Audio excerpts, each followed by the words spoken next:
Hello, and welcome to the Elder Watch miniseries, Protect Your Heart and Pocketbook, Romance Scams in 2024.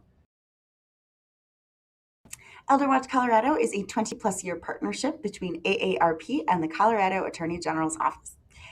Elder Watch provides educational presentations for Coloradans 50-plus to help them recognize, refuse, and report financial fraud and exploitation.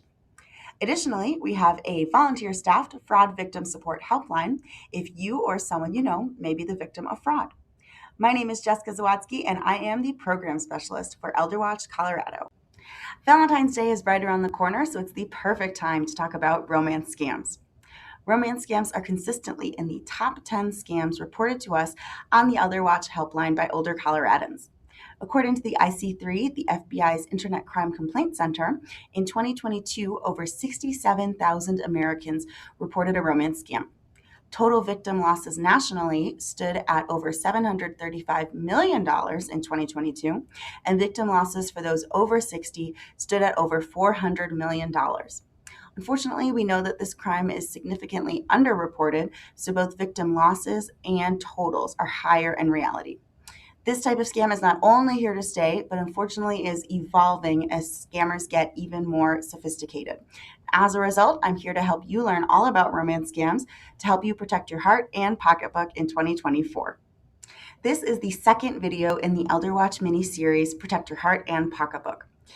Last time we talked about some of the basics of a romance scam, and today we'll get into some of the details of fake identities that scammers use in romance scams. Next time, we'll talk about some of the manipulation tactics employed by scammers, and we'll end the series talking about how scammers target their victims and how to debunk a romance scam. Catfishing is a term that you might have heard before, and it can occur in many places, but is often connected to romance scams and online dating. Catfishing is essentially when someone pretends to be someone that they are not.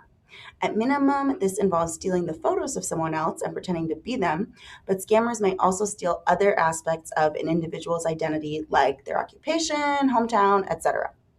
Unfortunately, it is believed that 1 in 10 profiles on online dating sites may be fake, and some sources think it might be more like up to 20% of those profiles are fake.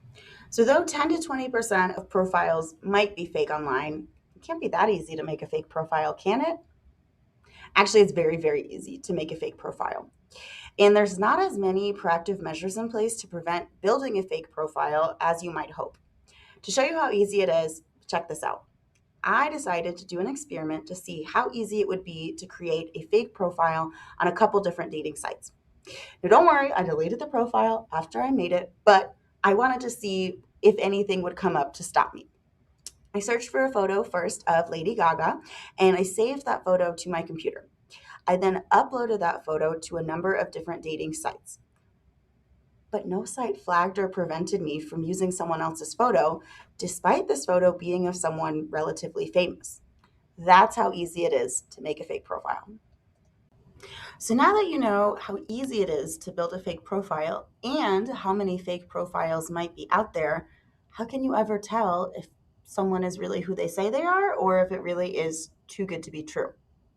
One powerful tool that might help you figure out if you're talking to a catfish or a real person is a reverse image search. A reverse image search is very similar in concept to a keyword search, but instead of typing a word into the search bar, a reverse image search allows you to use an image. When you put an image into a reverse image search, the search will scan the internet for where that photo is seen.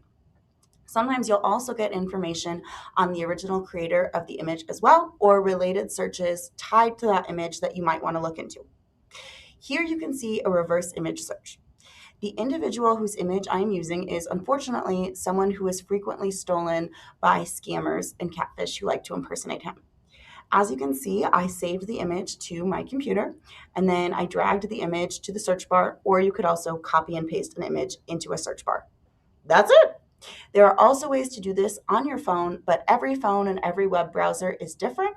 So make sure you look into how your specific phone and web browser would allow you to do a reverse image search.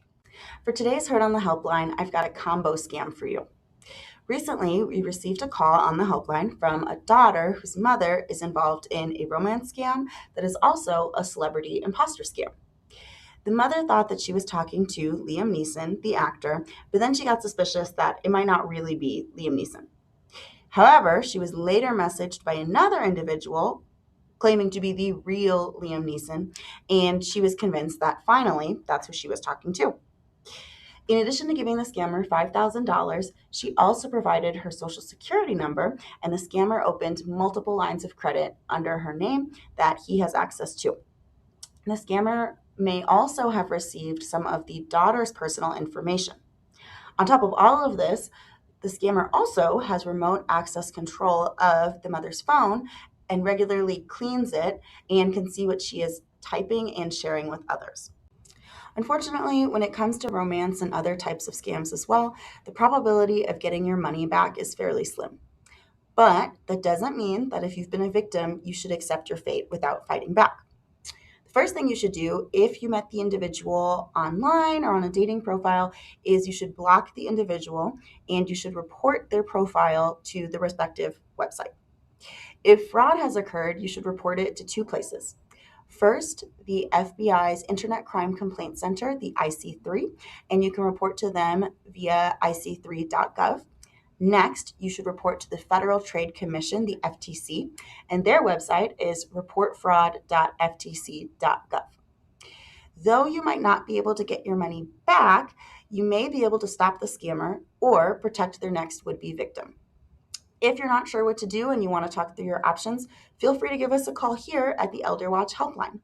Our phone number is 800 222 4444. Select option 2. Thanks for joining me today for part 2 of the 5-part series, Protect Your Heart and Pocketbook, Romance Scams in 2024. So far, we've covered the basics of a romance scam, as well as some of the pieces of fake identities that romance scammers may use. Next time, we'll get into some of the manipulation tactics that scammers use. And following that session, we will discuss how scammers target their victims, as well as how to debunk a romance scam. If you or someone you know is the victim of fraud, don't hesitate to give us a call here at the Elder Watch Helpline. Our phone number is 800 222 4444. Select option 2. My name is Jessica Zawadski. Thanks for joining me today. I'll see you next time and stay safe.